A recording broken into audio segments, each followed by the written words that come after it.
RMB's council meeting for February the 19th.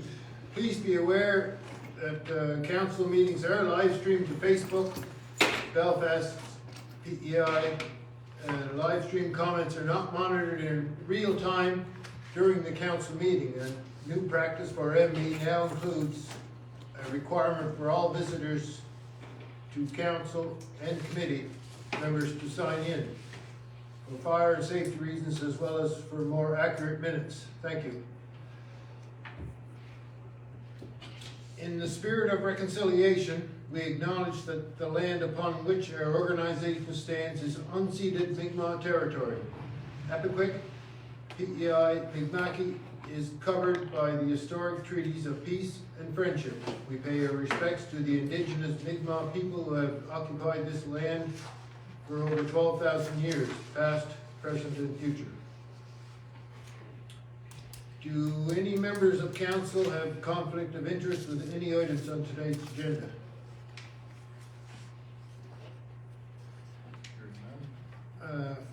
May I have a mover and a seconder? Oh no, sorry. Any suggested items for tonight's agenda?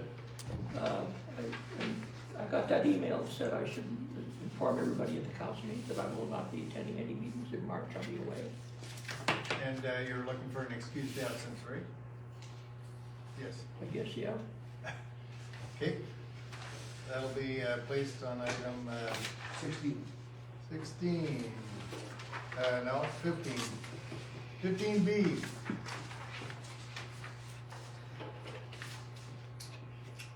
Okay, may I have a mover and a seconder to adopt the agenda as presented and amended? Moved by Lynn. I'll second. Seconded by Billy. All in favor? Aye. Nays? Motion carried. By the way, Tricia sends her regrets.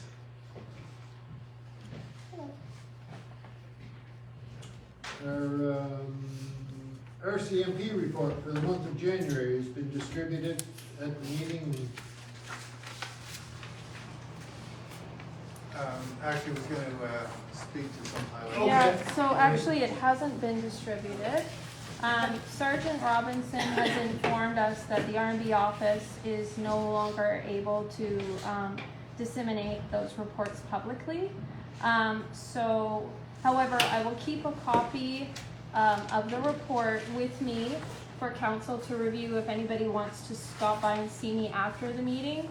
I can leave it here for you to look at. I'm not allowed to let it leave the site. I can tell you though that we had 19 incidents in January, which we are down from 28 in December, so keep up the good work. We're still maintaining a relatively low average. And I've been told that Sergeant Robinson may decide to join us for the March meeting. That's all, thanks. Thank you, Ashley. Public presentations of any members of the public are offered a 5-minute to make a presentation to council. Extension is only granted if unanimous consent of council is given. Following the presentation, council may or may not have questions. All presenters are reminded to be respectful with their comments and not use derogatory or improper language per code of conduct bylaw 19-02, section 8.7, the Municipal Government Act, section 118/2, which would result in expulsion from the meeting. Yes, sir. Mr. McDonald, welcome. If you could state your name for the record. Thank you, don't be called Mr. no more. Robert McDonald, President of Belfast. Just a question, I just heard that like in the door. Did they give a reason why they can't disseminate that information? No, they didn't, and yeah, he didn't want to elaborate on it. He just said that they're not to be posted on our website anymore starting in January. That's strange given the events that's happened here in this community in the last couple of months. Well, he'll be here in March and maybe he'll be able to speak to it then. I can definitely put it down as something to follow up with him on. Yeah. Yeah, It'd be nice to hear I mean, if there's a reason for everything, I I'd like to did understand what it notice, is. I did notice, Robert, that the reports were becoming more and more detailed, and there was a lot of maybe some things that could have infringed on some privacy. Yeah. So that might be one of the main reasons. I don't know, but I will follow up. Just a Alright. guess. Was there anything else you wanted to bring up, Robert? Not yet. Okay. Thanks, Robert. Thank you. You signed in, Robert. Adoption of the January 15th, 2025 regular council meeting minutes. Attached, previously distributed, and all changes have been incorporated. May I have a mover and a seconder to approve the minutes of the January 15th, 2025 council meeting as presented? Charlie has moved, Or I'll second. seconded by Lynn. All in favor? Aye. Nays? Motion carried. CAO report. Mr. Bob Brooks. Thank you, everybody. As you can see by the numbers in front of you, the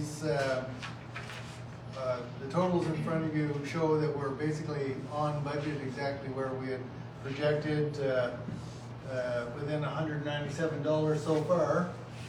But by the end of the year, I expect that it'll be showing a surplus, because the government is sending us more assessment dollars than they said they were going to, because our assessment came in a little bit higher for the area residents. I didn't want to spend too much time on that, other than to say everything's on track, unless there's some questions, because we'll be going through the budget document shortly, introducing you on a line-by-line basis. So unless you have any concerns with our current financial position, which is on track at the moment.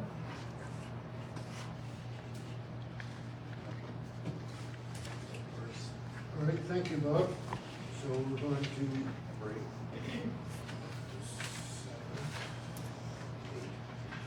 2025-2026 community grants call process administration, Ashley Feschuk. RMB is now receiving grant applications for this year, 2025-2026.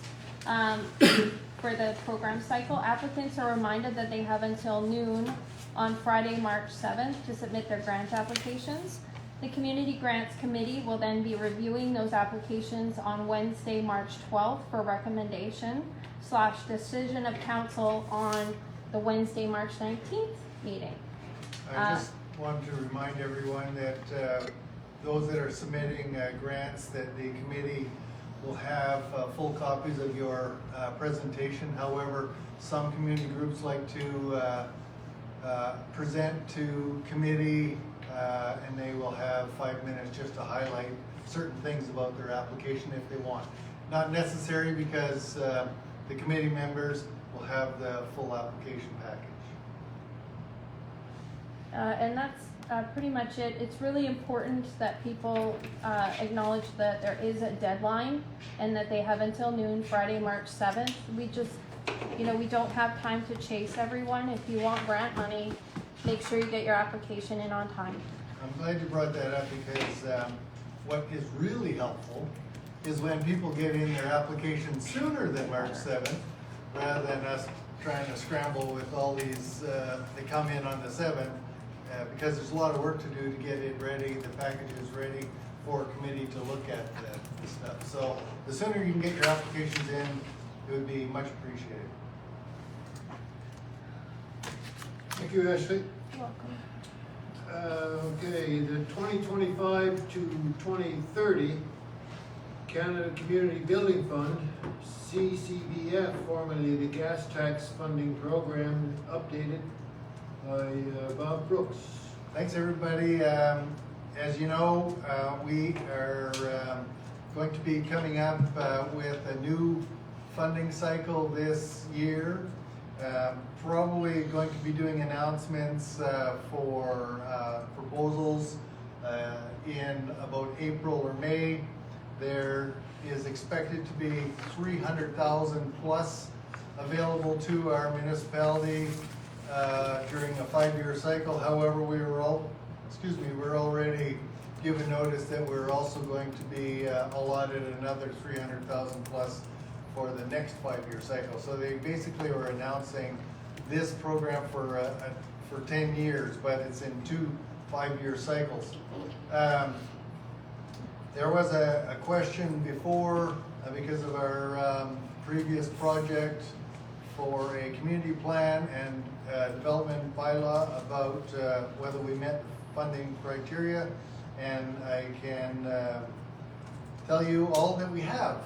That we got a call from Infrastructure Secretariat that our municipality, along with 5 other municipalities who were in the same boat, it was decided that while it wasn't envisioned that people would accept those plans for information only, it did meet the criteria, and the funding was approved.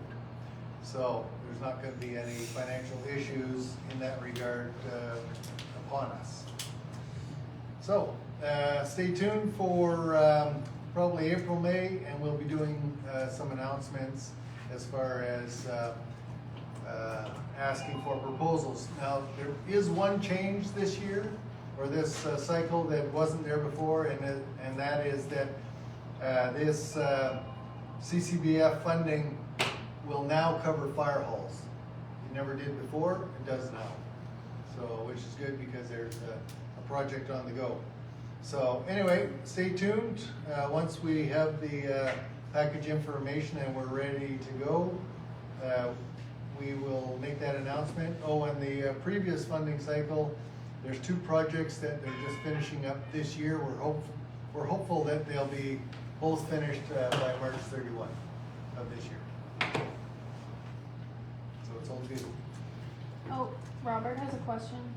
Yes, Yeah, this is a different setup than the last one. You said they basically approved 300 for 5 years and another 300 for another 5 years. Yeah, so the announcement they gave me was that that basically the program wasn't going to change from the 5-year cycle to the next. So they said that RMB qualifies for approximately 600,000, but it'll be in 5-year cycles. So 300 plus the first 5 years, 300 plus the second 5 years. So if there was somebody or some organization in the community had a project in mind they couldn't complete in the first 5-year cycle, could they put an application in to access funds for the second cycle? Absolutely.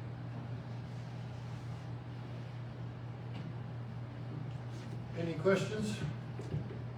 More questions? Okay, thank you, Bob. Responsible dog ownership and the new PEI dog legislation, admin Ashley Feschuk. Okay, one of the new initiatives listed within the 2024/2025 strategic plan was for RMB to use its existing promotional vehicles to promote responsible dog ownership. With the expected passage of the new PEI dog legislation, that initiative is on hold as RMB is waiting to see if there are any changes to the current legislation that may or may not affect our municipality. RMB administration will inform council and the public once we know more and provide options for consideration. That being said, our office did receive an email from a resident concerned about some dog issues. She had some complaints, which she put in writing, and I have that here. Did you want me to read that, or did you want me to? No, everybody's got a copy. Okay, everyone has a copy. So whenever someone calls or emails the RMB office in regards to concerns around dogs, they are redirected to the province. Since this is not an issue that RMB has any jurisdiction over. I have noticed that these calls seem to be getting more frequent in nature, and there is a great deal of frustration expressed from those who I've communicated with. Following up on Councillor Bryson's email to RMB office, I was able to secure a copy of the Town of Three Rivers Animal Control Bylaw, So thank you to Debbie Johnson, the mayor over there, for that. They have an enforcement officer 1 day a week to investigate non-urgent complaints. I was also able to get my hands on a copy of the Rural Municipality of West River's draft bylaw to regulate domestic animals. The final draft will be sent to their lawyers soon before they decide to adopt it. And I spoke to Kevin McCarville and Tracy Allen at Municipal Affairs. Kevin said that a municipality does not have to enact dog/animal control bylaw. Should the council wish to regulate dogs in the municipality, then yes, it does require a bylaw. He suggested getting a lawyer to answer the question around liability for not having dog/animal control bylaws in place. Tracy Allen also wrote to me and said that the province is in the process of revising the Dog Owners Act, and it has received the third and final reading, but it has not been proclaimed yet. I also was pointed in the direction of the Humane Society, and I was able to connect with Carolyn Thorne, the executive director there, who told me that the Humane Society of PEI will enforce, without having a bylaw, the following in the municipality of Belfast: issues related to animal welfare, and also to respond to dog bite complaints. For all other animal control complaints, the Humane Society thinks our community would be better served having a bylaw officer who works independently of the PEI Humane Society. They only have 2 vans and 4 animal protection officers at this time, and they're constantly servicing their other contracts. So she recommended an animal bylaw officer to connect with if council decides they want to pursue this as an option. And that is all I have for now. The only thing that needs to be added on that statement is that as the legislation has not been passed yet, because as you know, when you're bringing legislation forward for passage, there may or may not be amendments to, and or it may not pass or whatever. So we're waiting for the final passage of, because normally if a piece of legislation is put in place, it'll say to the municipalities, if there's an impact on the municipalities, it'll say how long you have to make that happen. Just like the MGA said you have 5 years to do it. This may outline how long you have to do that. And so it's, as far as Kevin's advice about seeking a lawyer, you don't want to seek a lawyer on something that hasn't even passed yet. No. So we want to receive the legislation to see what it says for municipalities, and then we'll decide if there's a reason to contact a lawyer. And that's only if council wants to do an issue like that. In addition to that, Councillor Bryson had an update on how the FPIM is handling it. No, actually I don't. Oh. FPIM isn't handling this. This is a municipal issue. So just to backtrack a little bit, because I feel like we got ahead of what the initial reasoning for seeking out this information. So it was at an FPIM meeting that I was made aware, but it wasn't through FPIM. It was just a private discussion with a few mayors. So I was made aware by 2 different municipalities that are currently undergoing the process to create a new bylaw and the hiring of a dog bylaw enforcement officer. So they were directed that this new, what was it called, Dog Ownership Act, which has been in the process for a few years. They got a copy of it from Municipal Affairs, and they did have their lawyers examine the document. And the lawyer's advice was that the way it is currently written, and I should state also that this act has already gone through the public consultation stage. So now it's just waiting on royal assent. It's already passed the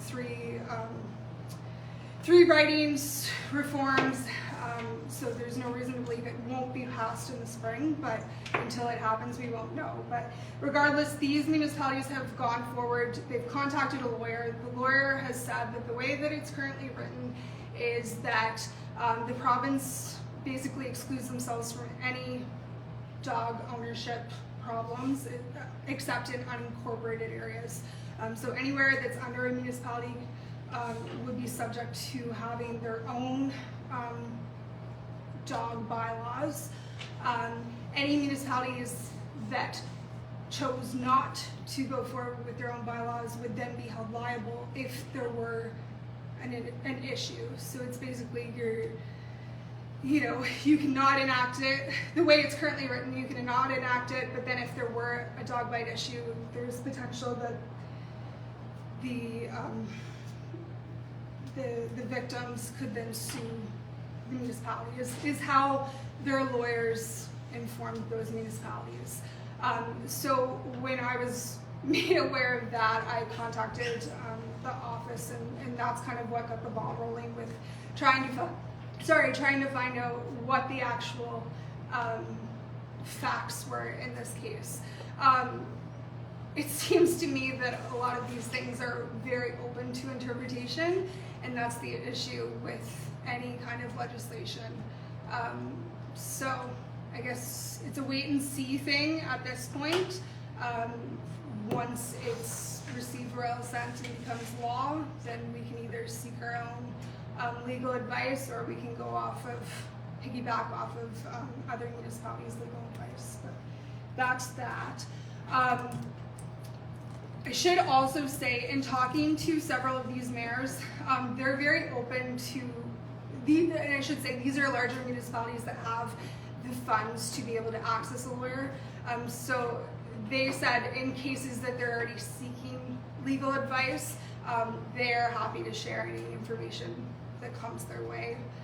Any bylaws that are written and passed through their lawyers, they're happy to share that information with us to try to not reinvent the wheel and save some money for everyone. So that's that. Did you want me to give my FBIM report right now as well? You can if you want. That's kind of the way it's written on here. So, kind of short and sweet tonight. We're in ongoing negotiations with the province for a new funding model. This has been quite a process, and we're hoping that we're nearing the end of it. Unfortunately, it's still all confidential. I have had a look at it, and certainly it looks great if we can get the province to agree to it. But when I have an update on that, I will share it. Our past executive director, John Dewey, has officially retired after many, many years of service. FPIM is currently accepting resumes, and the closing date for this position is February 23rd. We have a committee already in place that will be convening shortly after this date to select our new executive director, and I'm sure an email will go to everyone once someone is hired. The State of the Island report has finally been released. It was slated to be released back in the summer of 2024, but thankfully it's finally in our hands, so I encourage everyone to have a look at it. I believe we're talking about it later on, but the Municipal Government Act has been open for public consultations, and so the consultation closest to us will be held in Montague at the Montague High School on February 27th from 6 to 8. And again, I encourage everyone that would like to attend. And then the final thing is just the FPIM AGM. It will be held on April 28th at Somerset this year. Thank you. I'm wondering what's the cost of the contract with the Humane Society? I'm still waiting for them to get back to me on the cost of that. So I did ask them. I haven't heard back yet on that. But they don't want us to go that route. They don't have the capacity for it at this point. They expressed to me that they already have 4 animal protection officers, and they've that are very, very busy at this point, and they suggested that we we look at, you know, getting our own protection officer, if possible. And so a lot of these municipalities who are, you know, in the stage of enacting or already have some form of it enacted are hiring someone for 1 day a week. Yeah, there's one person that a lot of municipalities are sharing, and I think she just kind of floats from municipality to municipality. I don't know how much that contract would be either, so. Okay, thank you. Okay, sustainable two-ferry service, Councillor Trish Carter, which is unavailable tonight for this. Yes, we were going to recommend that we defer this to the next meeting. She did have some information that she wanted to bring forward, and so if you're okay with it, we'll just defer it to the next meeting. Is council okay with deferring number 11 till future? Okay. Our 2025-2026 budget, financial plan, and capital plan, first reading, presented by Brooks. Everyone has a copy, follow along. Thank you very much. Notice was given in January that RMB would be holding public meetings in February and March for passage of the 25-26 budget, financial plan, and capital plan. The budget was encouraged, or the public was encouraged to attend these meetings and or send comments. To date, RMB has yet to receive any comments by email. Today, I will go over all the aspects of the budget, financial plan, and capital plan, including detailed line-by-line revenues and expenditures. At the end of the presentation, council will be asked to consider the information that was presented, take into consideration any public comments that come out of this meeting tonight, and take into consideration any positions or suggestions that other councilors bring forward for consideration. Following any discussion, clarifications, and amendments, council will be asked to give first reading only to the 25-26 budget, financial plan, and capital plan. The approved document will then be posted again on the RMB website for another month of public review, and on March 19th, 2025, council will again be asked if they have any suggested amendments, then asked to give second reading and final approval. So if council's okay with that, I will move over there and you'll be able to follow along with the budget document.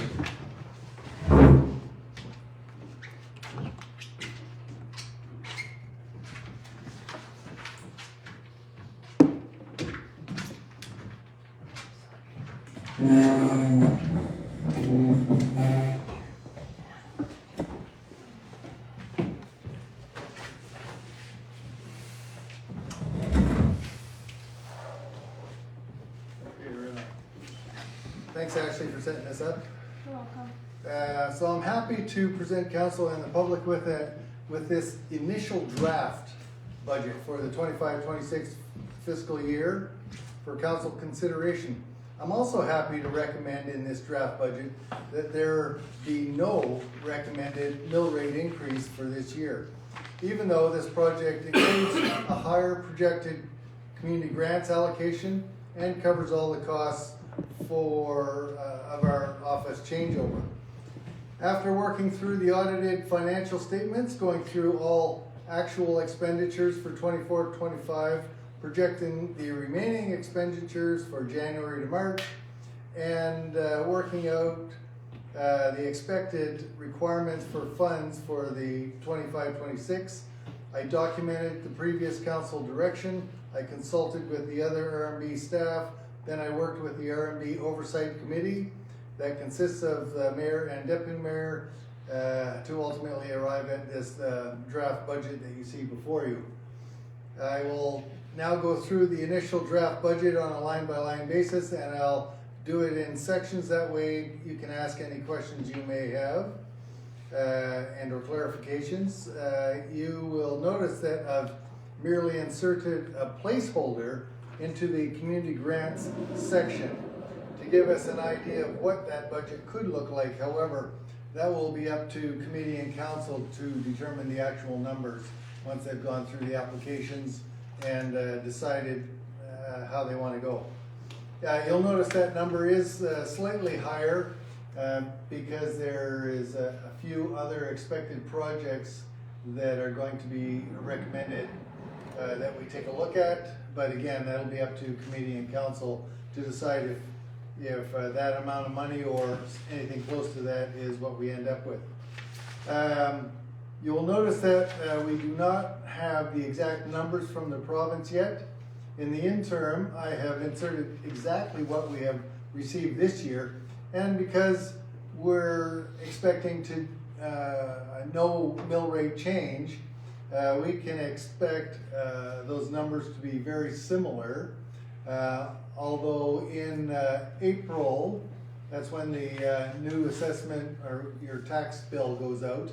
And if they've added anybody to that tax bill that wasn't on there before, that may increase or decrease our numbers, but according to the province, they will be, or they should be similar. For this first reading, I'd like to recommend that the council have no amendments come forward until we have the exact numbers from the province. That said, it is a good idea to let everyone know what amendments you might be thinking about. That way we can work out exactly what impact that may have on the budget. And so we'll be better prepared for when we do second reading and any amendments at that time. So if you're thinking about some amendments, it would be great to hear what you're thinking, and then I can let you know what kind of impact that'll have on our budget. So, any questions before I start?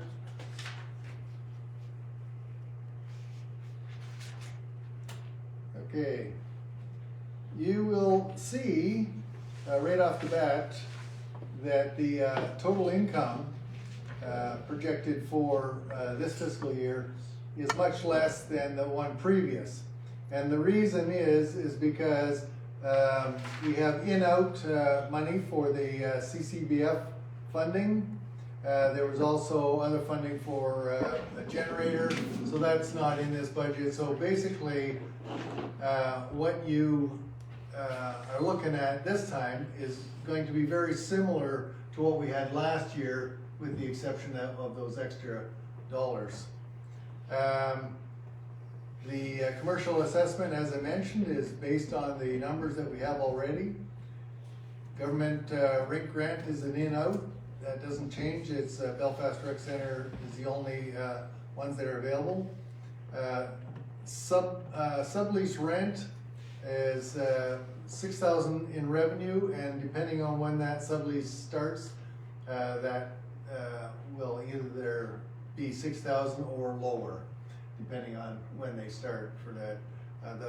The sublease is expected to be $500 a month. CCBF, there's only 2 projects that are left, and the $57,000 is what's expected to be used. And other funding, that's more HST, WCB rebates.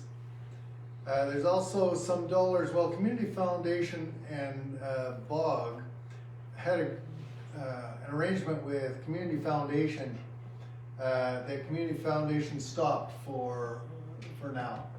So we won't be seeing that, but because it was in previous, that's why it's still a line item, but it's basically projecting a 0, unless somebody will be using that line if somebody decides, like what's happening right now. There was an organization that said they wanted to give money to the pantry, but they wanted to give it to us to give to them. So that's an in-out, and we can do that for them. Does anybody have any questions in regards to income? I've always wondered about the commercial assessment. Yeah. Why is there a different rate for the commercial assessment than there is for non-commercial assessment? And what's included in the commercial assessment? Is cottages assessed in that? Okay, so commercial assessment, well, first of all, Garth may know the answer to this, but many, many years ago, the municipality decided there was only two mill rates that were eligible for our municipality, and that was commercial and non-commercial. The commercial at the time was only a few, and they were large, so to my knowledge, and Garth can correct me if I'm wrong, to my knowledge, they felt that as a business that the area thought it was more fair to have a mill rate, which was similar to other municipalities in PEI, that they be charged a higher mill rate. And then the non-commercial is basically everybody else, residential, any non-business, okay? And so that was a lower rate, and again, both those rates are very similar. I remember Billy had asked a number of years ago, how do we compare with other municipalities? And we are amongst the lowest, or at least in the low half, in comparison to other municipalities in our range. Because I'm not sure, I've always kind of felt that it's not quite right that we should be somehow penalizing the people that are creating any jobs that are available in the community, that we should penalize them by charging them more money under tax rates than we are for residential, because we don't offer any services.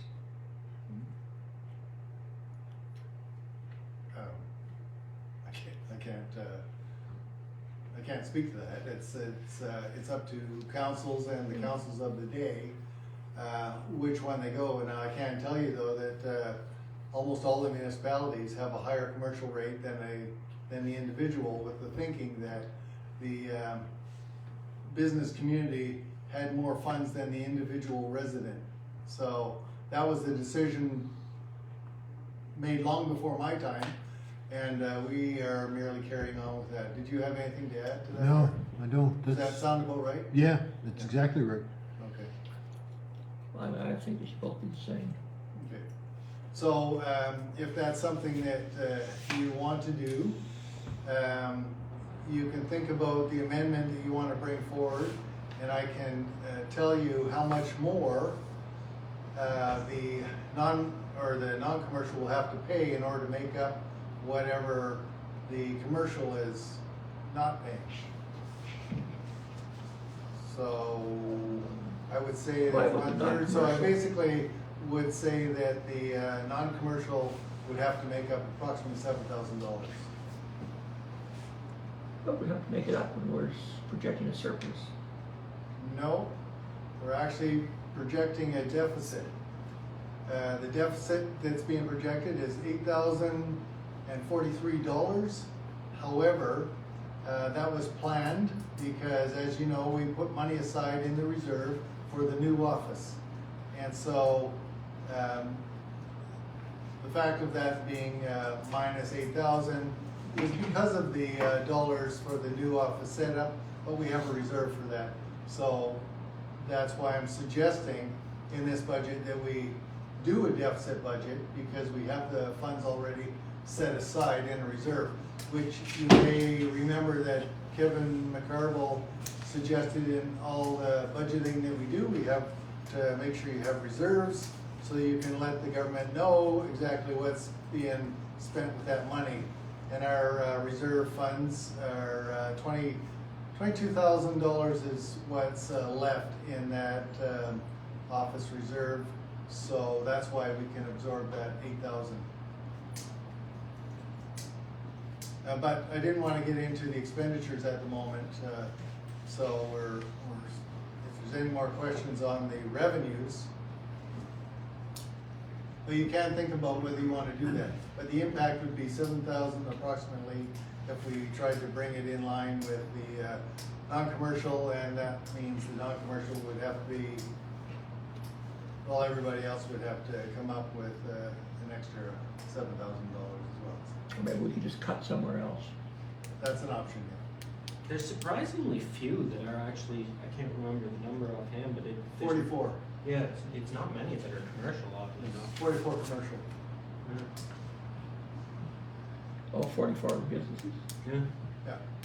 So there must be a lot of things that, you know, you would consider commercial that they don't, for whatever reason.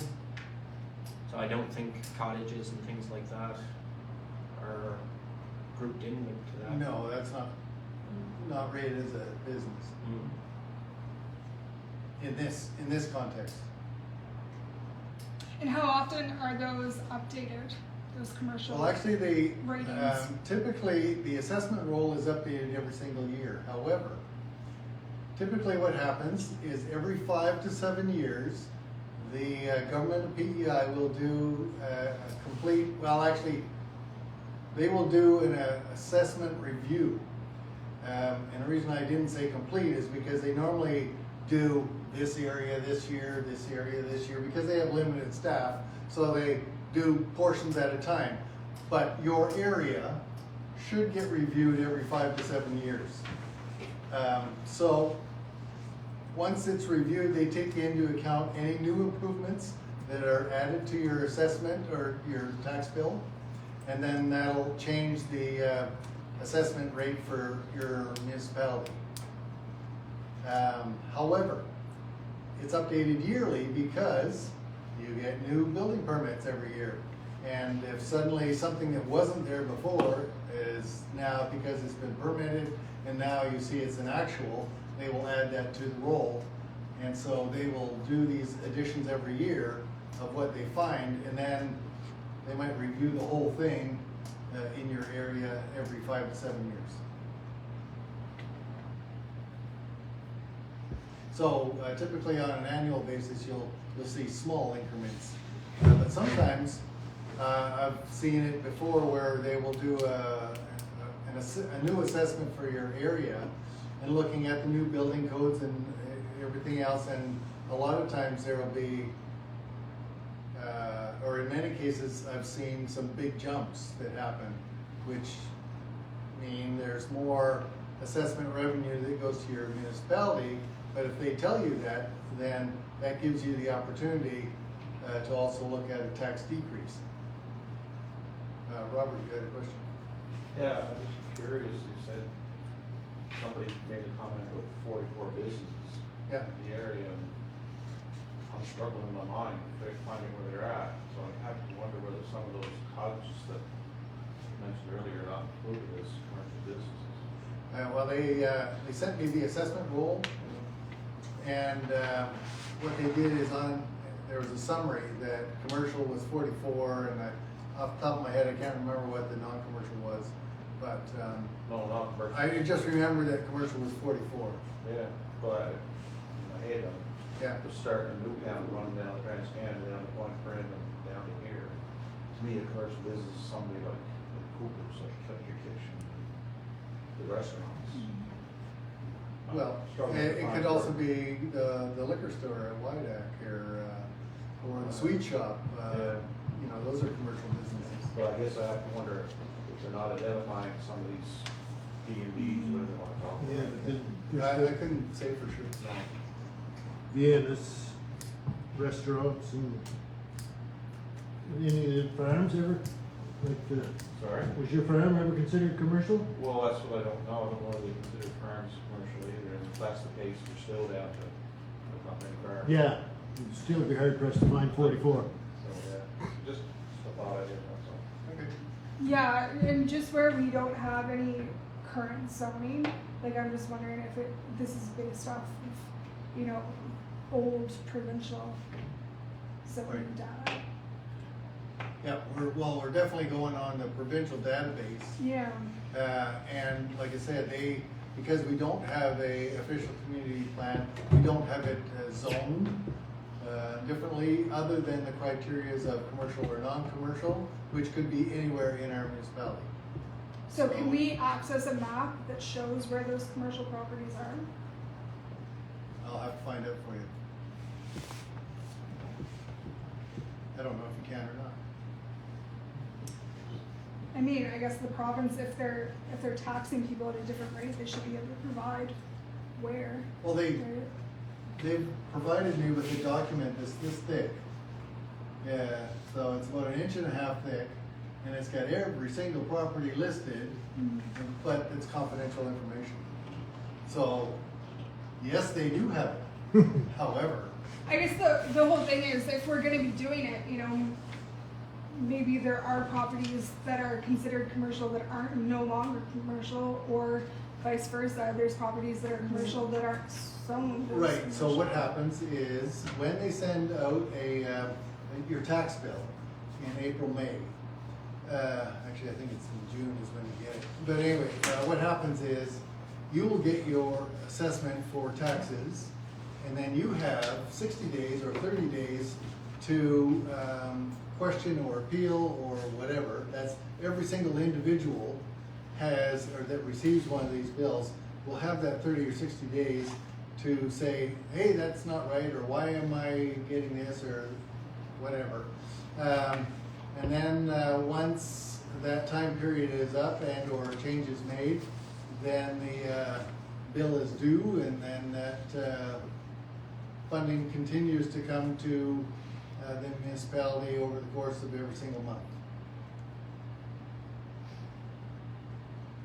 So it's up to every single individual to decide if their bill is right, and if it's not right, then they get a chance to appeal it to the province. That's how it's set up now. Robert? It's an interesting conversation, but I have to wonder, like, for 5% of the total, Yeah, why worry about it? yeah. I mean, and as you just said, you do have a timeline once you get your tax bill, and if you're not prepared to look after your own business, why should I look after it? You know, if you're gonna complain about your tax bill, you get a chance to do it. And this is the standard that's been going on for, I don't know, yeah, forever. I know when I look at those numbers that about half of that is coming from BCDC. So I would assume there'd be a big chunk of it coming from here as well. Because Chase, it's, Yeah. Yeah, I couldn't tell you. Any other questions on the income? Okay, so I'll go to the expenditures now. Basically, in regards to the expenditures. One second. Yeah. Okay, in regards to the expenditures, the council is the same basically as the last couple of years, because you're still in your mandate. The wages for administration is basically less than 5% increase over the course of the year. Travel allowance is the same.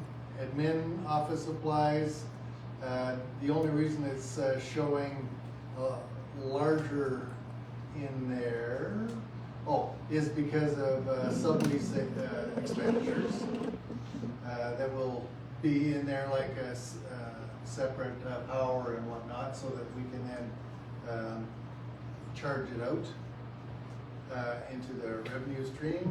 Advertising is going to be a little bit more this year because we want to promote the new office and the facilities that we have. Audit is going to be more because of the increased amount of auditing that is required for the CCBF. The annual expenditure reports on that, there have been requirements to do more reconciliation, so that meant the auditors are going to be involved more. Is that a requirement of funding? What's that? Is that a requirement of funding, or just more, just kind of like our own due diligence? Both. Yeah, it's both because they, Infrastructure Secretariat needs audited statements, but we also want to make sure our numbers are correct, so. The amortization is basically the same as last year that's projected. Insurance You'll notice that similar to last year, we Sorry, put, hold on. I'm looking at that line amortization of the tangible capital assets. Yes. And the budget's 1,000. We're projecting 2,340, so then we're, right, so what we budgeted, our guess was, yeah, it was going to be 1,000. gotcha. However, the year before, it came in at 2340. This year, it looks like it's going to be 2340 as well, because there's more tangible assets. And so we're basically suggesting it's gonna be about the same, but that Okay. figure is determined by the auditors. Yep. The insurance liability was pretty much the same. However, you remember that they suggested that we have a legal fund. So there was $500 put into a legal fund, and then if it wasn't spent, it went into a legal reserve. And our thought was that we wanted to get the legal reserve up to $5,000 eventually, if we don't have to spend it. As you heard earlier in the meeting, we may have need of lawyer fees for various bylaws like the dog bylaw.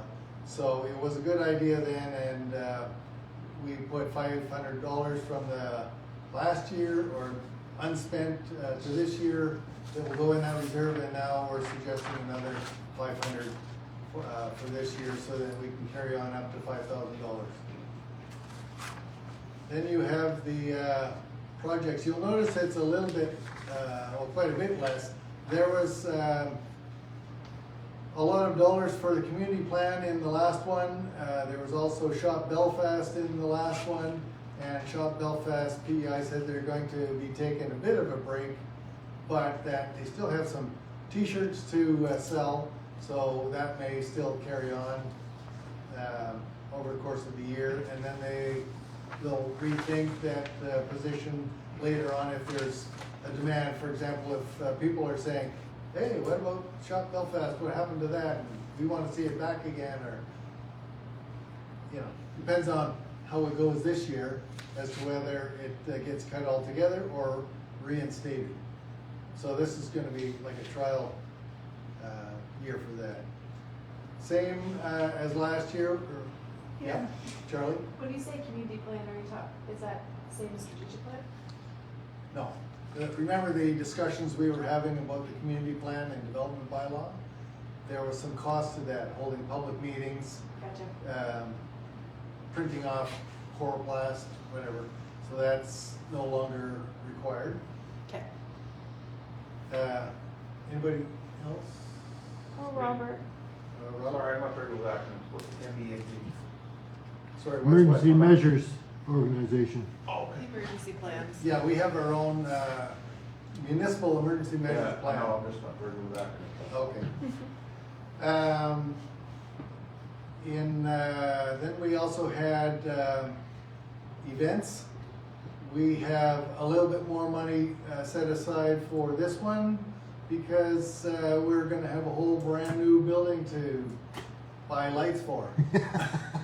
So that's gonna cost a little extra in lights.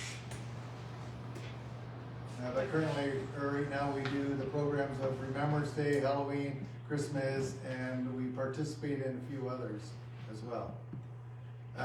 So that budget is a little bit higher. The elections and by-elections budget, unless somebody here tells me that they're quitting this year, we expect that this $500, yeah, Gar says he's still.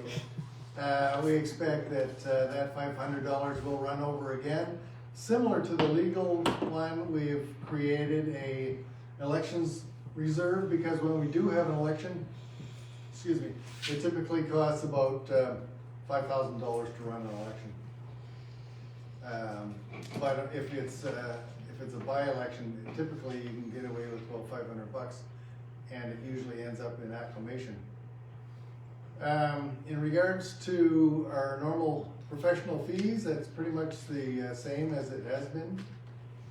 And the miscellaneous is Can I pretty stop much the you same. there? Sure.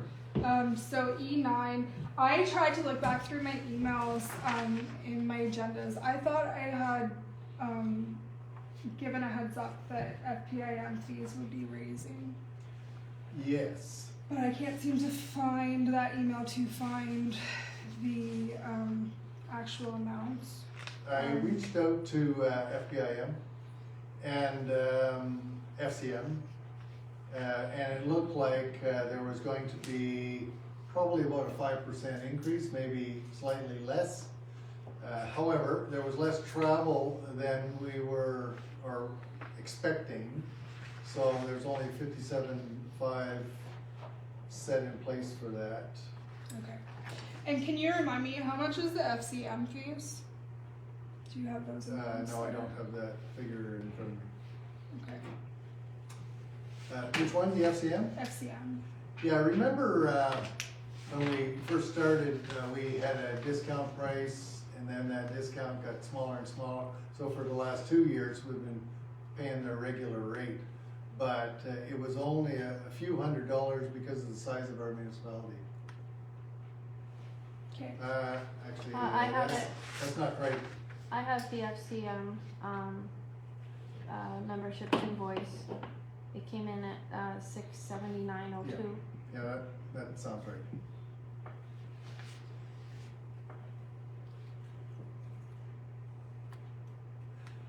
For E10 miscellaneous, we only spent $500 this year, and so I budgeted $500 for this year as well. Robert, do you have a question? Yeah, just an actor, what's FCM? Federation of Canadian Municipalities. Oh. FBIM is a federation of. Yeah, I got that one. Okay. That one. There's a lot. Well, it's good We to just don't have clarify. room to put everything. We're a member of 2 organizations. Yeah. It's good you're asking because people in the live stream might not know as well, Yeah. so it's good to clarify. There's just no room on the document. I know, no problem. Well, I see their newsletter on a regular basis, and I've never seen anything that's been of any interest to me, or any interest to a municipality this small. Well, let me give you an example of the FCM at the moment. As you know, we have a fire hall, and we also have other capital projects. For example, even in the CCBF or other capital projects. Because we're a member of the Federation of Canadian Municipalities, we have access to not only any kind of policy documents that we would like to get, but we also have access to funding dollars. So in this case, the FCM green funds may be made available to the fire hall through us to the tune of a few $100,000, depending on the green initiatives that go into the new building. That's just one example, but typically those organizations are really good for getting information that affects your municipalities. Now, FCM is Canada-wide, so you can get resources from Canada-wide, and it's not usually the councilors that are requesting this information. Earlier, you heard from Ashley when she talked about getting research from other places. Well, the names of those other places are typically given to us or made access to us by the federal and provincial organizations because we belong to them. So I had been on council in Yellowknife for 20 years, and I found contacts throughout that 20 years invaluable. And or they give information to municipalities about what's the latest thing that will help you in your municipality for doing stuff. So I can't say enough about why you would want to belong to those organizations, because they just provide you with so much information and access to funding.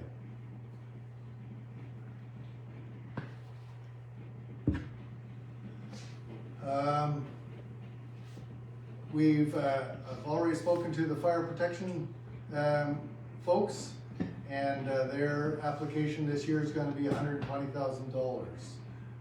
They noted, same as everybody else, increases in fuel and power and da-da-da, so. I attended the meeting with them, last week, and, they, they said, well, if it was possible, we could put it in for 150,000, but, 120 is okay for now. The government of PEI recreation grant, it's only available to the Belfast Rec Center. It's an in-out. They give us money to give to the Belfast Rec Center, $8,500. The Community Foundation, as I mentioned, is not. Jim has a question. Okay, on which one? Well, it was on the fire department grant. Okay. Last year they asked for $110,000. Correct. And some of the council members decided to give them an extra $5,000 more than what they were asking for.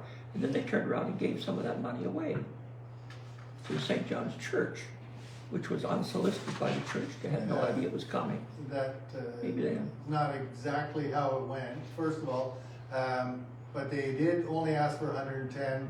We decided, after consultation with members of the fire department, that they should, get 115. Now for this year, Well, there was no their consultation. consultation, There was no consultation at the meeting when that was approved because I was here. no, not at that meeting, but you remember when it was raised during the, committee meeting? Yeah. About whether it should be higher. We had heard that they actually wanted more, but they were afraid that it might take other money away from the community, other members of the community. We then, or there were certain members that followed up with the fire department, they said, yeah, that's true, we actually need 115, so if you're willing to give us 115, we're willing to accept it. This year, when I attended their meeting last week, they laid it out, there was huge cost increases for insurance, for power, for fuel, so the 120 was what they voted on. I was there when they voted, they all voted unanimously that 120 is what they should ask for. Now, having said that, this 120 is what they're asking for. If committee decides to recommend a different number, that's up to committee, but then ultimately it'll be up to council to decide what the end number will be. Do we get a copy of their budget? Yes, you already have it, and it's part of, well, you don't have it in front of you, but you will see it in the committee package that you get when you're, because it was part of their status report. Jim, are you on the gas tax? I think you're on the gas. No, I'm No, on, he's on the- I'm on the community grant one. I'm not gonna be here. I'll Yeah, you'll get that I'll be one. working. Yeah, when I however, can. you will still be sent the package, Jim, so if you have any comments that you wanna send to other committee members, feel free to do that after you get the package, cause you won't be at the meeting. When is it gonna get the package? Well, March 7th is the deadline, so we try and get the package out to people on the 8th or the 9th, and then the meeting is on the 12th. That's why I encourage people to get it in sooner. If I get a bunch of applications sooner, I can send half them out, a week before, and then you get more time to look at it. Yeah, cause I'm not gonna be here during the Right. whole month of March. So, but you'll still be sent, so if you have comments you wanna ask any of the other committee members to raise, feel free to reach out to them. Yes, I'm gonna make some comments on some of the items on here. Sure, And I'll send out by email. I prefer to do it by email and just talking about it. yeah, no, that's great. Right, as I mentioned in the community grants, that 80,000 is merely a placeholder. We will see, I'm expecting, well, actually, every year, we will get approximately $300,000 worth of asks. And then you have, whatever your budget can afford, and typically, in 2 years ago, you, because of a few one-time projects, you came out with 84,000. Last year, there was a lot of one-time projects that were removed. And so it came in closer to, well, it came in at 69.9. And this year, I know of 2 one-time projects that council may decide that is worth putting in there. So when you talk about saving money, Jim, community grants, if you decide to only do 70,000, you just found 10,000. However, that also means that those community applications don't get approved. That's why it's only a placeholder. You'll have those discussions in committee and council. The next I-4 here is basically it's an in-out line item. You'll notice up top it says the same 57,000. The contingency is the same, 1,000. It looks like we're going to spend 1,000. And projected RMB share, so that's no longer there. We've paid that out now, so that'll be 0. The warming center, they remember last year it was around 1,200 each. Well, now they have the actual bills. Now that the generator's there, and they were coming in around 15. So they'll be applying for 15, or this is a line item. It's actually an RMB responsibility, but we needed to get the numbers from them of how much it was costing them on the generator. Because remember, those generators are RMB warming centers. Are we putting in an adjustment for inflation on the fuel for them? If they ask for it, it'll be in the community grants section. I haven't seen one for that yet. All I saw was one for Waidak so far that said it was coming in at 15, so that's what they were suggesting for this fiscal year. The new office setup that came straight out of our budget, our reserve. And Sorry for that one.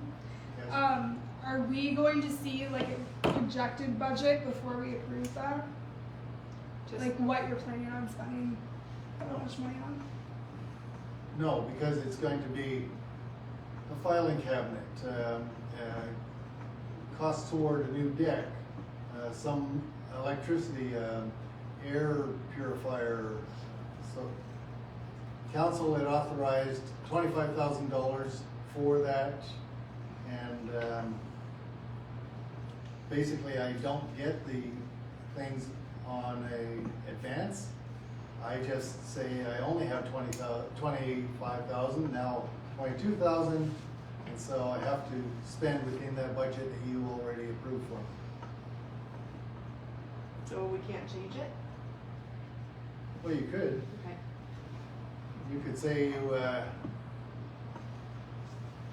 want bare floors in the no desks. Well, I think I'd like a list of what is needed. Yeah, the trouble is that it comes in this week, and you, for example, you need wiring for the office, What do you need? wiring for the Wi-Fi for each of the desks with a router and a router hookup and Well, that's not for each desk, you need one router. no, Yeah. well, one router, Yeah.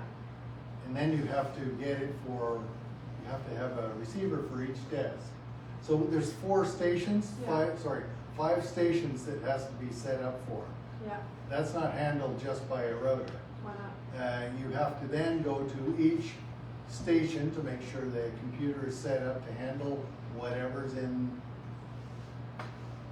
Anyway, there's also I don't understand why we need 5 stations. I think I have 7 in my house and we have 1 router. okay. Yeah, It's a hardwire system that's going in there, Aren't using Wi-Fi. because the Wi-Fi is not reliable. I thought there was fiber, so it should be the fastest Wi-Fi should in be. the island. Actually, you wanna tell them how many times we've lost our Wi-Fi? It's on daily here.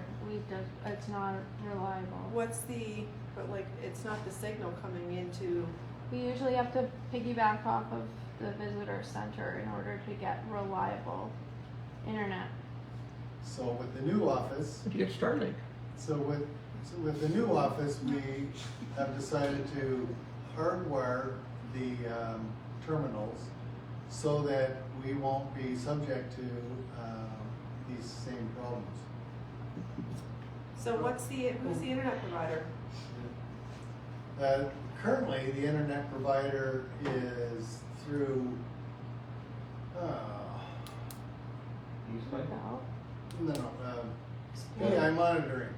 Sorry? BI monitoring, and then on the VIC side is Eastlink. Yeah. So, did you ever consider Starlink? I brought it up. I use Starlink. That's what I use. Yeah, that's what I use too, and I would not recommend it for an office situation. However, Why? We have three, four because TVs run around the they're clock in my also place. not reliable, and there's no local service that we can go to when it fixes it. Like we have Henry, who is actually able to deal with a lot of our internet stuff. Internet problems, and he's the one that's gonna wire our facility. Yeah, I don't know, I would want more information before you could get me to agree that we need a wired setup for 2.5 people? No, it's 5 stations. Why do we need 5 stations? 1 for the sublease, Yeah, and 4, remember, the reason we have the new facility is because we needed contractors to be able to use our facility, so which contractors? there's a desk set up for that. When we do the official plan, when we do annexation, when we do whatever project that we're gonna do, as well as 2 full-time. Right now we have 3, 1 full-time and 2 part-time.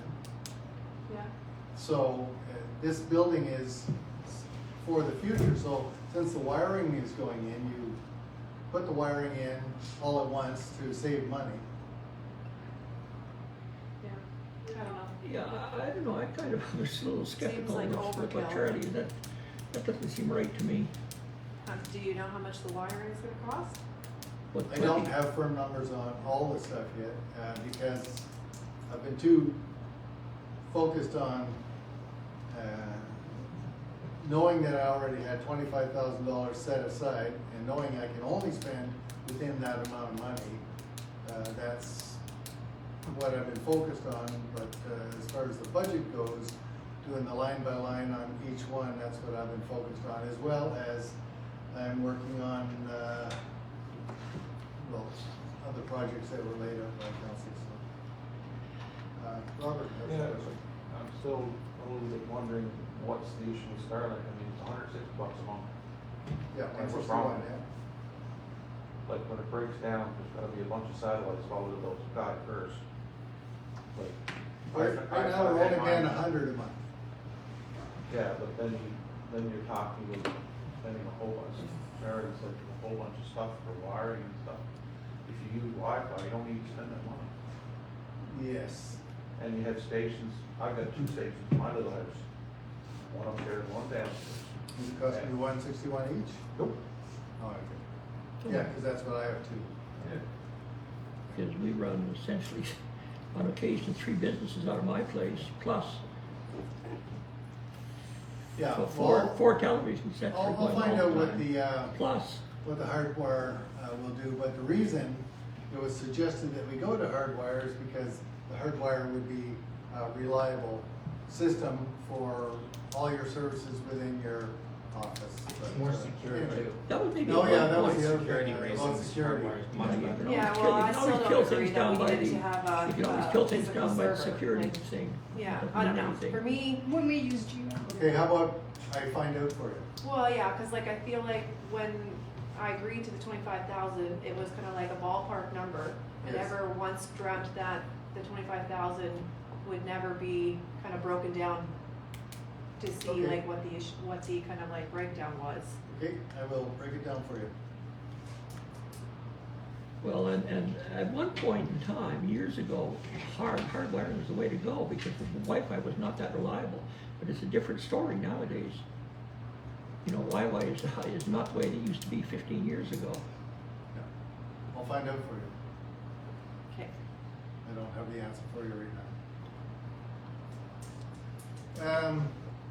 Dishwasher is not there in the budget, it's not an issue anymore, and like I said, so the total is, we're projecting, rather than, because a mill rate increase is basically 1 cent equals $17,000, I'm suggesting that we not do that, and that we use the reserve funds to eat the $8,000. And if there's any change in the assessment dollars, that'll affect it too, but basically, we have enough in the reserve. Not only is a good time actually to go to the reserves.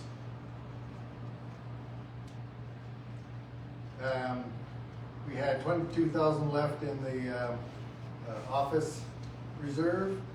Emergency preparedness reserve is at 10,000. We're suggesting that it is sufficient to leave it at that. The legal reserve is, I was incorrect about, it wasn't $500, it was $1,250, and that's the same thing that was added into that other budget. And so if we don't need the legal reserve, it'll bring it to 3,000 on our way to the 5,000 total. The election reserve will be at 1,000, but in the following budget, we're going to have to budget 5,000 for an election. So this way, we've saved at least 1,000 toward that. However, and something that was discussed at the strategic plan was we originally had about $65,000 in reserve, and council decided they wanted to leave that open for a future decision of a project or initiative or whatever. So right now, there's $32,000 in reserve, which also would help to pay for that extra 8. So that's the reason why you would, I'm not recommending a mill rate increase. Okay, I noticed something here that I completely missed, or it happened and I didn't understand it. Last year, didn't we approve $300 a month for the community pantry? And I don't see any, It's right here. I don't see it. Is it there somewhere? Yeah. It's not 3,600. It was 2,400. It was 2,400. Or 2,400 a year, which is 200 a month. Oh, I see, okay.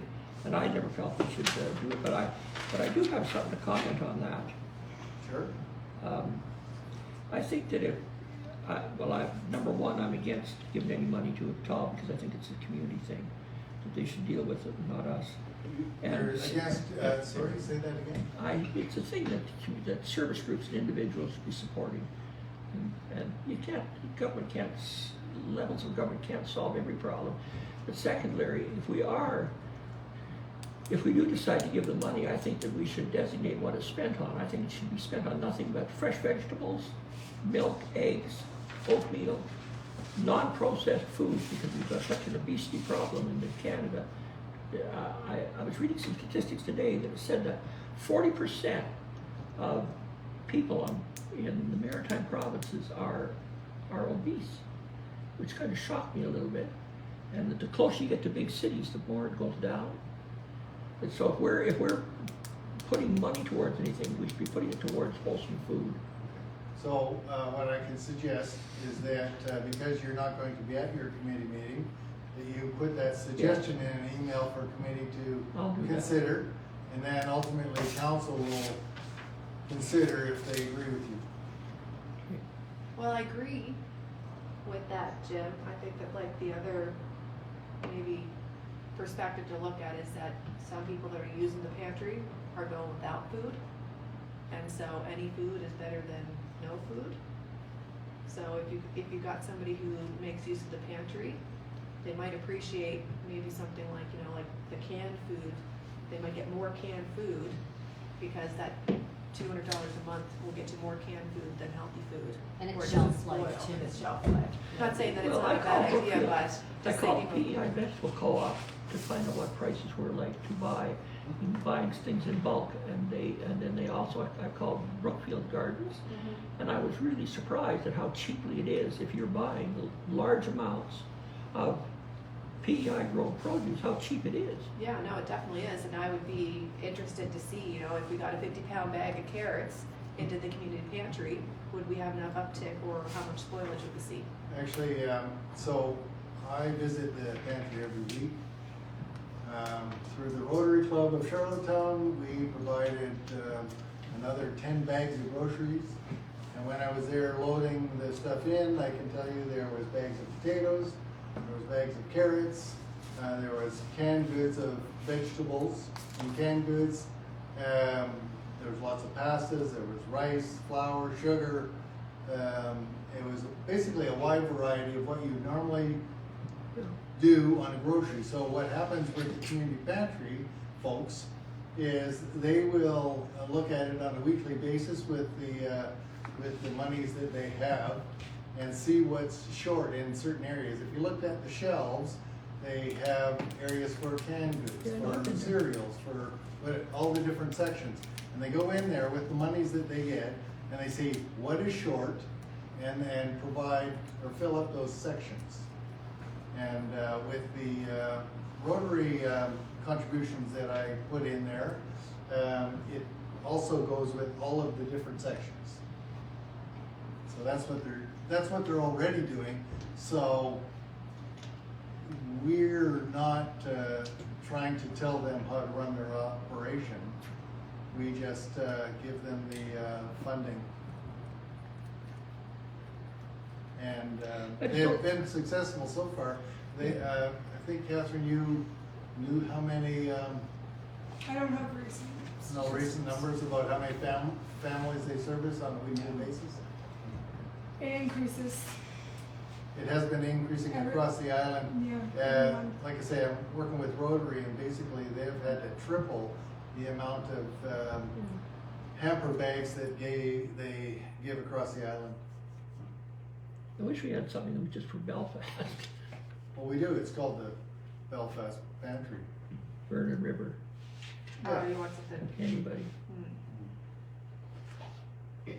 Robert? Anyways, that's a discussion for committee and council when that item comes forward. Robert? Yeah, just a comment. I agree with Jim. The issue with that is you can get all the fresh vegetables in there you want, but I really feel that a lot of people in this position, they don't have the ability to cook that food. That's one of the issues. The other issue is how does it keep? And it doesn't keep very long in a building. I know they've got good facilities there, but you talk fresh vegetables, maybe a couple of weeks max, and you're in trouble. And fresh vegetables are cheap.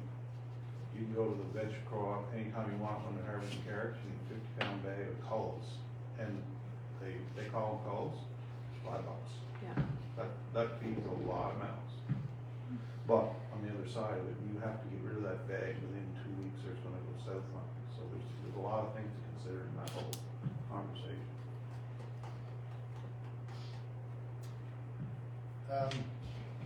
I guess I'm saying there's no Fruit Loops. No Fruit Loops.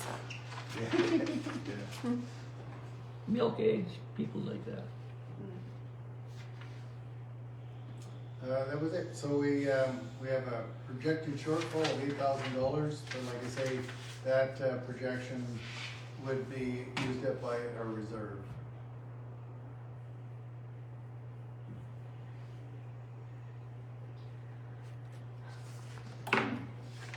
That's basically it, unless. Can I ask a question about that though? Yeah. Because the 22,000 that you've got budgeted directly, sorry, I've lost my place here, directly for the office renovations, whichever it is. Sure, I know.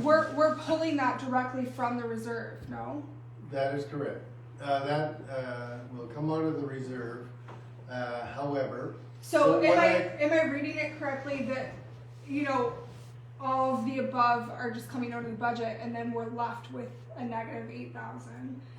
And that amount is coming out of the reserve? Yes, you'll notice that, well, actually, any kind of shortfall that we end up with ends up coming out of the reserve.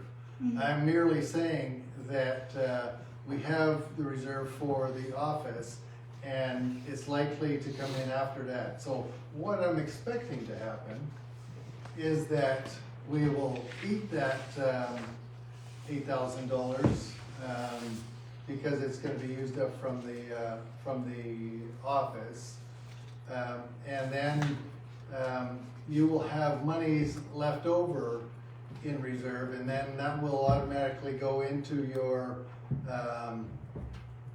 remaining reserve, and then you as a council can decide what to do with that budget in next, previous, or I should say in subsequent years. I noticed in the administration side of it, in that figure for admin office supplies, it's almost $28,000. There's an item in there for hardware. What kind of hardware is that? What, for buying stuff for the office, like desks Yes. and computers and stuff? Yeah, so typically a computer is good for 3 years to 5 years because they keep getting upgraded. I had a sad story where I had a perfectly good working printer, and then I get a call from HP says, I'm sorry, we don't support this anymore, and you have to buy a new printer. So, and they said, what kind of printer you want? I said, Epson. So, anyway, all that to say is computer hardware or equipment often is only good for 3 to 5 years. So we're due to replace some of our equipment. What do you use as kind of like the threshold for replacing equipment? Obviously, like the printer one, that makes sense, like we're not gonna support it anymore, so you're not going Right. to use it. If it works, we keep using it. Okay. Cause Yeah, like, we I just don't- got a new laptop this year, and it was a 7-year-old laptop before that, it still Right. worked fine. Right. And like I said, our printer was working good. It was 12 years old. It was still working. Anyway. Anytime you put in monies for hardware, it's a general replacement number. You're playing the averages game because you don't know over the course of 6 months from now that your computer's gonna break down. Yeah. I wouldn't mind seeing kind of like maybe from the last year a breakdown of what we spent on on that line item, as to like how much of it is office supplies, how much of it is hardware. And with the type of work that's done here, there's no heavy duty computing done. There's no databases involved, so you don't really need a real high-end, top of the line computer to do it. Nope, we don't have high-end computer equipment. Okay.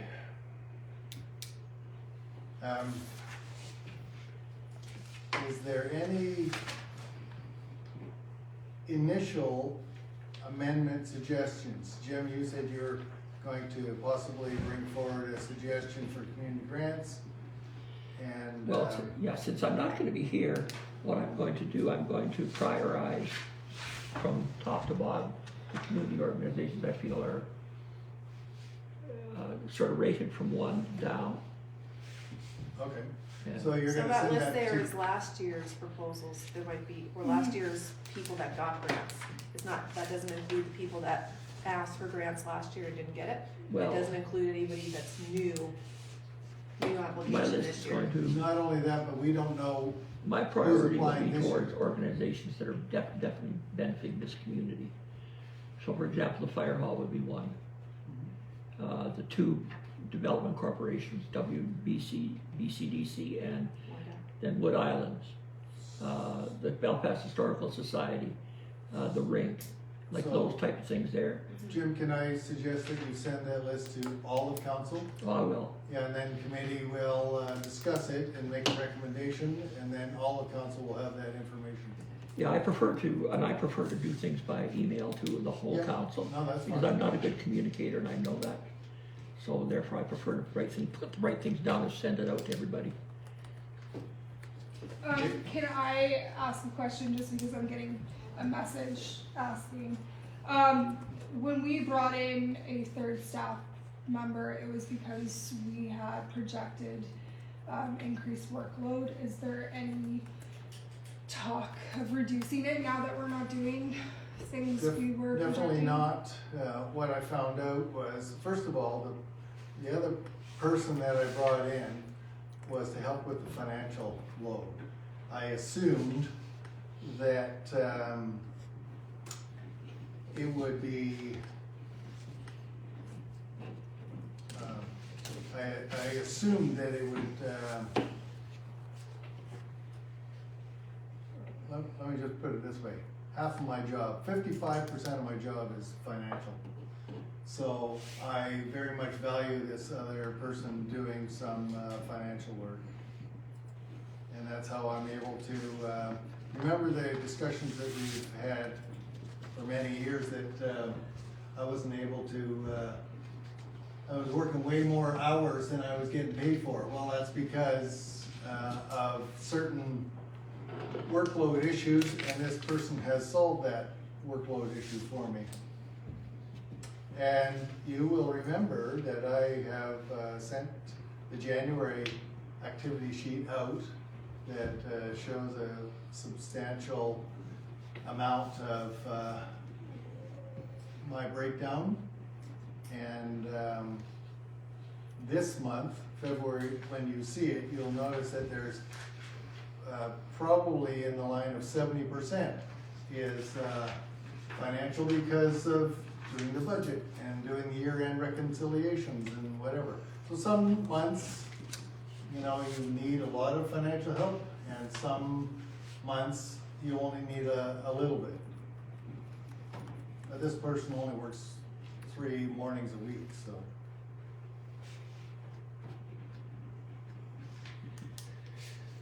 No, the only comment I'll make is that when you're starting from scratch, it takes a lot of work, but when you're dealing with budgetary issues, because I know I've worked in government on it before, when you've already got a budget there, and recently all you're doing is essentially moving it to the next year, and you're adding a couple of things that it doesn't really take a lot of time, because I've done lots of them. Okay. So, That's it. And if everybody's okay with the information, like I said, you will be able to make any amendments at the next meeting if you want, or you can propose an amendment now. But I would recommend not doing it until the next meeting, because then we'll have the numbers from the government. And we will also have answers to some of your other questions that you asked me to provide you.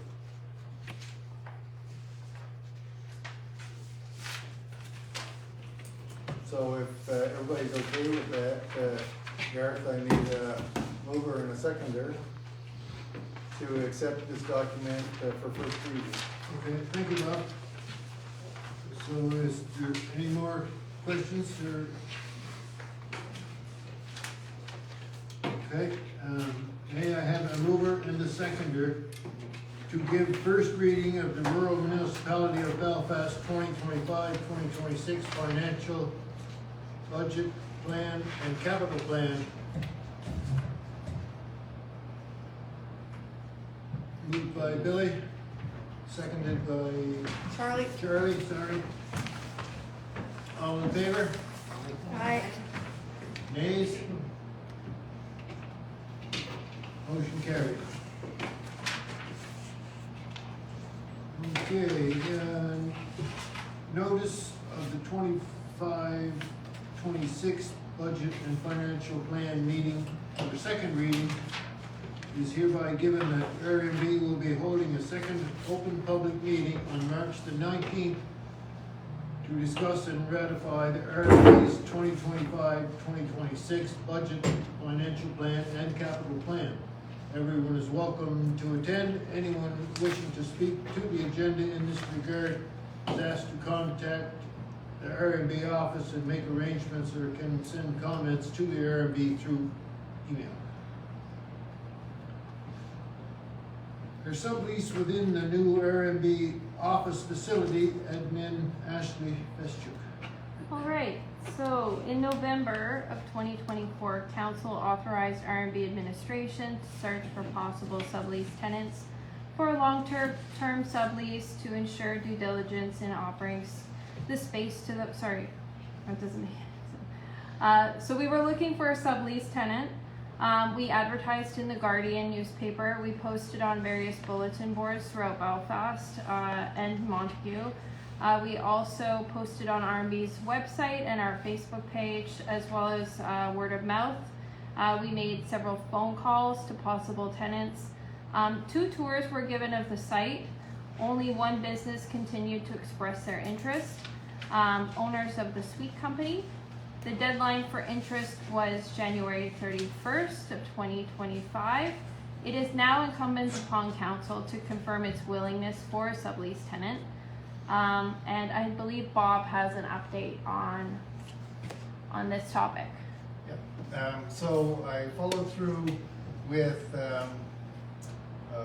because we didn't have any other confirmed interest, by the deadline I spoke to the Sweet Company to see if they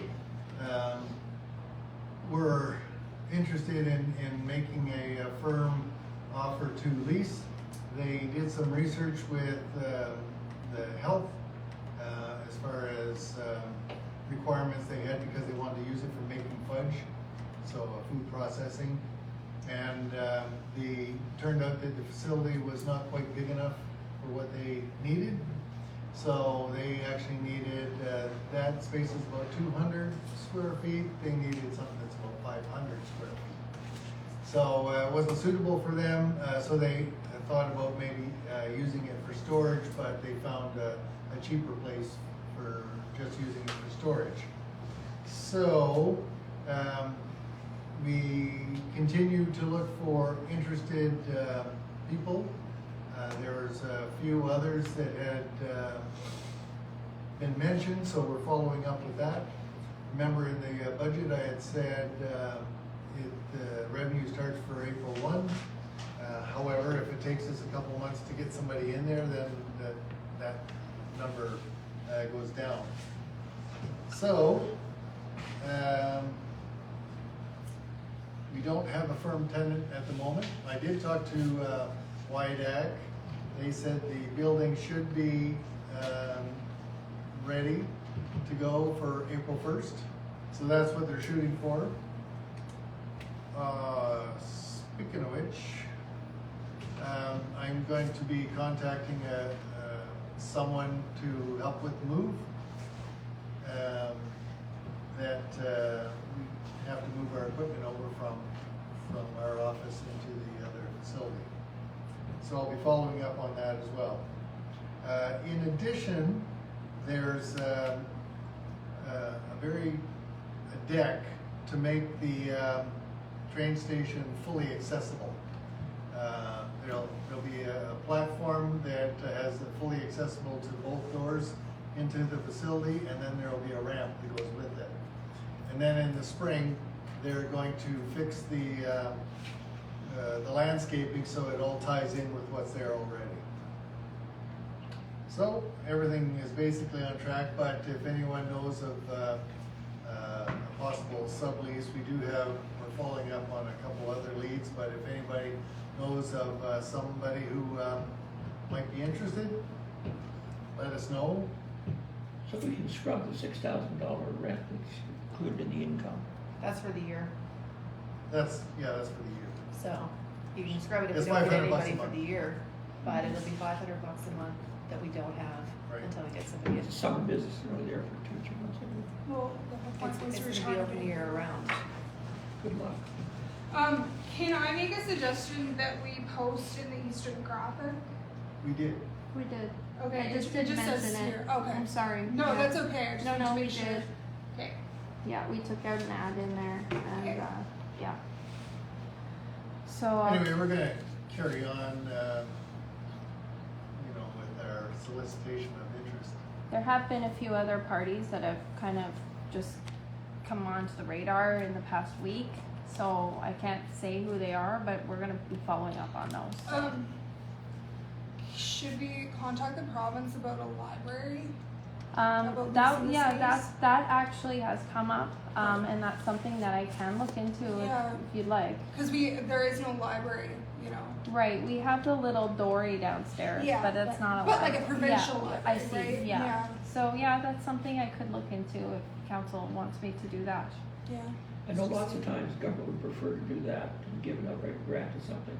They prefer to release something. I've seen them do it at different times in the past.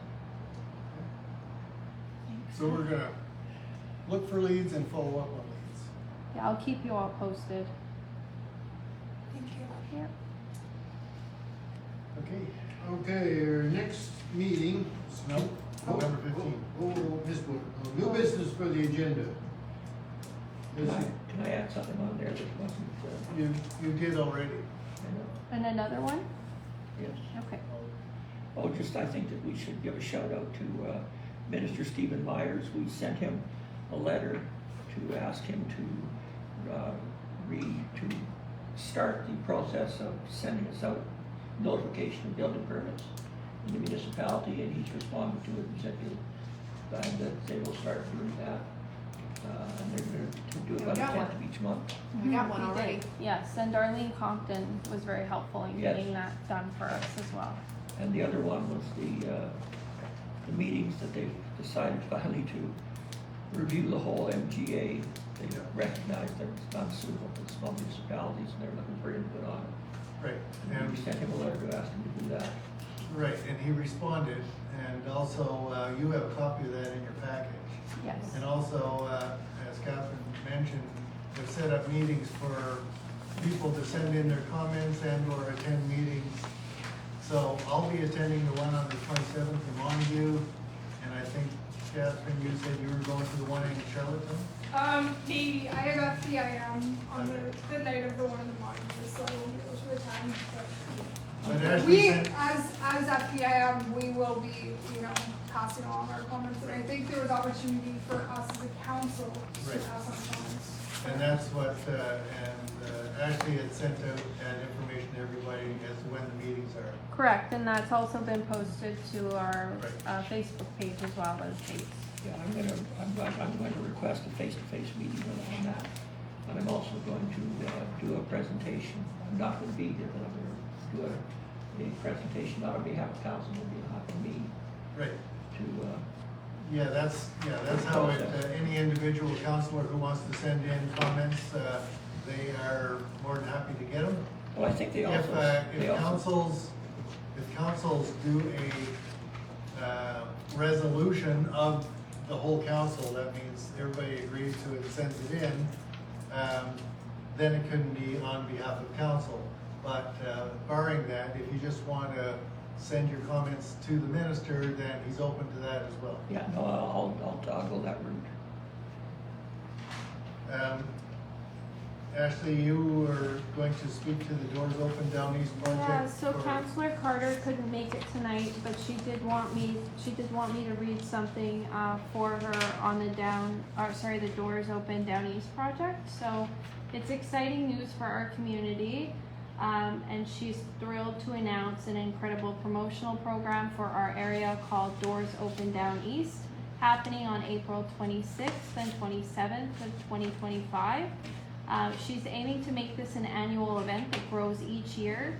This initiative shines a spotlight on the rural gem stretching from Vernon to Panmure and beyond, an area that is often overlooked as visitors hurry to catch the ferry. The goal here is to boost awareness of local attractions so that visitors take the time to explore instead of rushing off to popular spots like Charlottetown or Cavendish. This is a fantastic opportunity for local businesses to open their doors to the public for the weekend, allowing everyone to discover places they may have never visited before. All businesses can participate, from foods to gift shops, accommodations, Airbnbs, to entertainment venues, boutiques, service providers, and more. The possibilities here are endless. There's still time to get in on the fun. but the time is running out to register, so please contact Trisha at Gala Designs. Her phone number is 902-326-1015. Again, 902-326-1015 if you'd like to register to become a part of this Doors Open Down East. That's it for that. So just one last question, not on that, but Okay.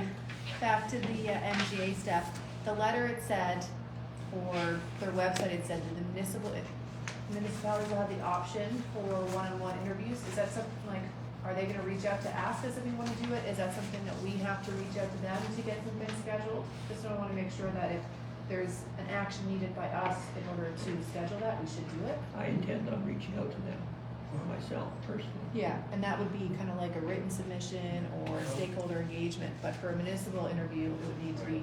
We, because it was kind of ambiguous, when his response came back, we responded back to them to try and firm up what exactly that means and or if he's planning or willing to visit us on an individual basis. So to answer your question, we're looking into that. And that's what I understood, that it was on an individual basis. Yeah, it said each municipality can participate in one-on-one interviews to share their experiences, insights, and priorities. That was our understanding, but he was a little bit vague, so we're following up with it. Perfect. They don't want us to miss our opportunity as a municipality Right. to get a one-on-one.